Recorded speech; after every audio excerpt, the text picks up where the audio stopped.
answered the Saracen. "For know thou speakest to one whose line and nation draw their origin from the immortal race which your sect fear and blaspheme." "I well thought," answered the Crusader, "that your blinded race had their descent from the foul fiend, without whose aid you would never have been able to maintain this blessed land of Palestine against so many valiant soldiers of God. I speak not thus of thee in particular, Saracen, but generally of thy people and religion. Strange it is to me, however, not that you should have the descent from the evil one, but that you should boast of it.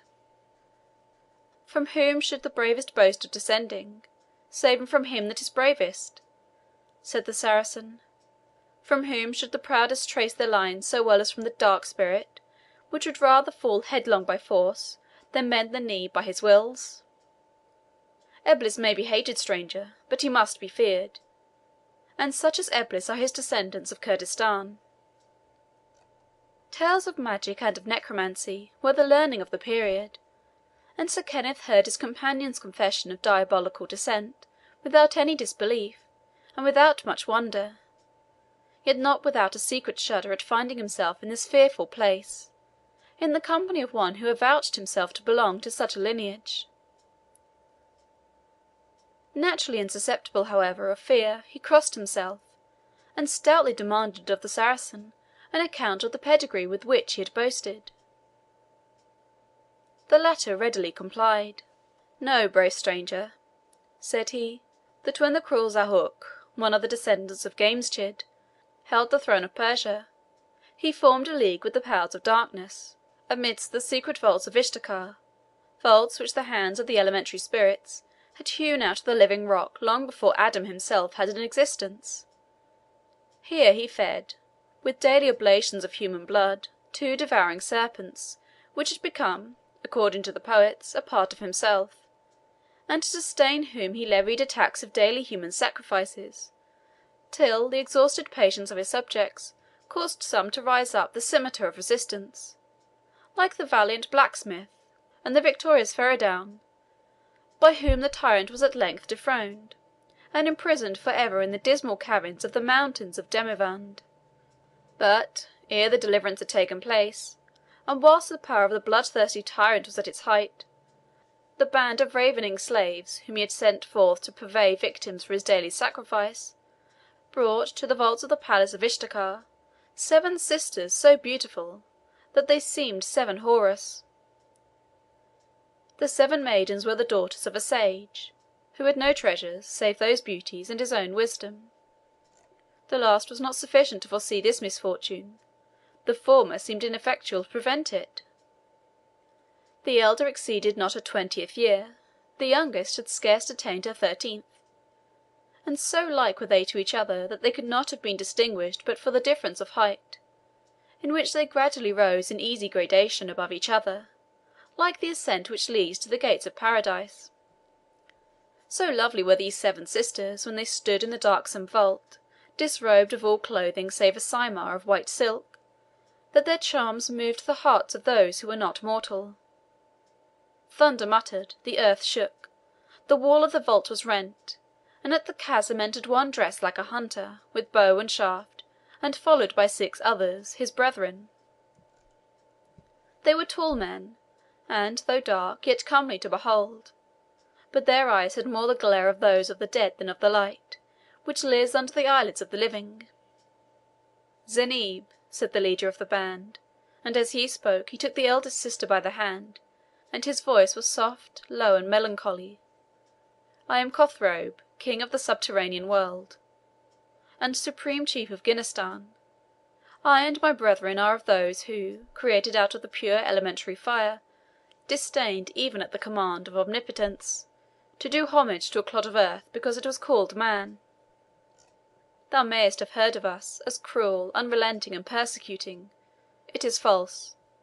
We are by nature kind and generous, only vengeful when insulted, only cruel when affronted. We are true to those who trust us, and we have heard the invocations of thy father, the sage Mithrasp, who wisely worships, not alone the origin of good, but that which is called the source of evil. You and your sisters are on the eve of death, But let each give to us one hair from your fair tresses, in token of fealty, and we will carry you many miles from hence to a place of safety, where you may bid defiance to Zau Hook and his ministers. The fear of instant death, saith the poet, is like the rod of the prophet Haron, which devoured all other rods when transformed into snakes before the king of Pharaoh. And the daughters of the Persian sage were less apt than others to be afraid of the addresses of the spirit.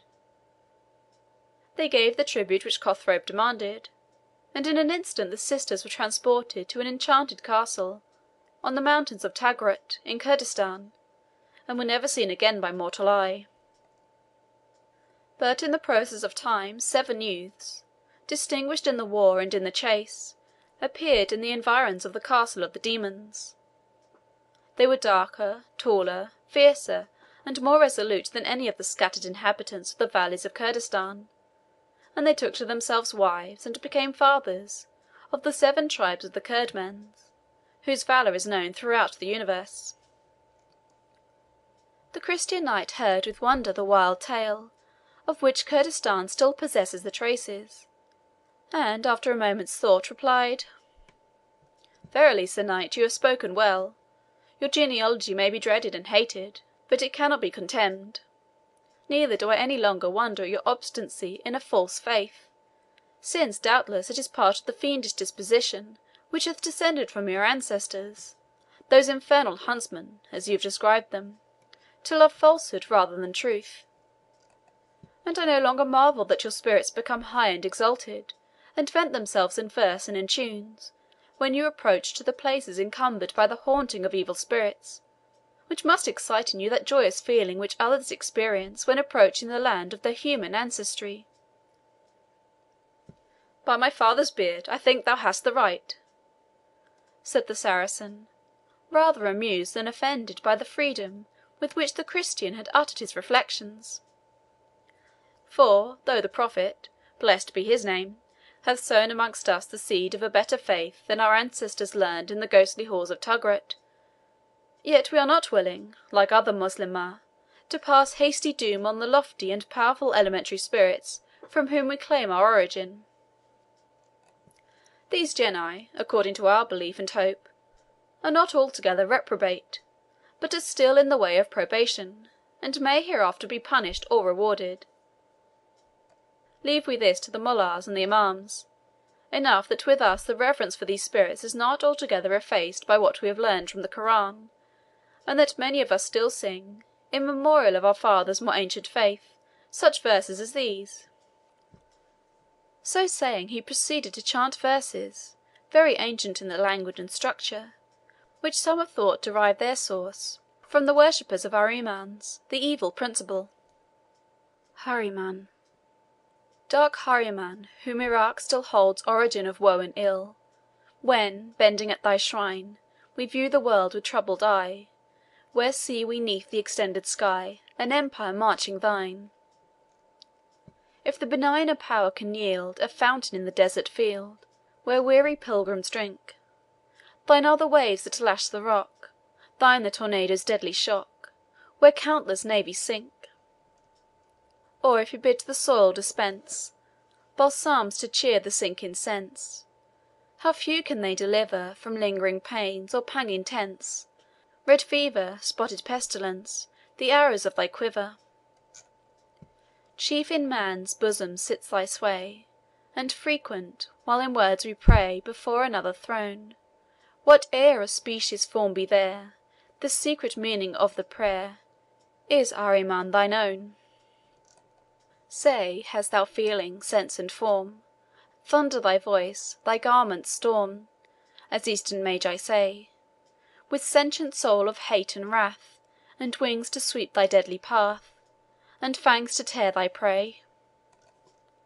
Or art thou mixed in nature's source, an ever operating force, converting good to ill, an evil principle innate, contending with our better fate, and oh, victorious still? Howe'er it be, dispute is vain, on all without thou holdest thy reign, nor less on all within, each mortal passion's fierce career. Love, hate, ambition, joy, and fear,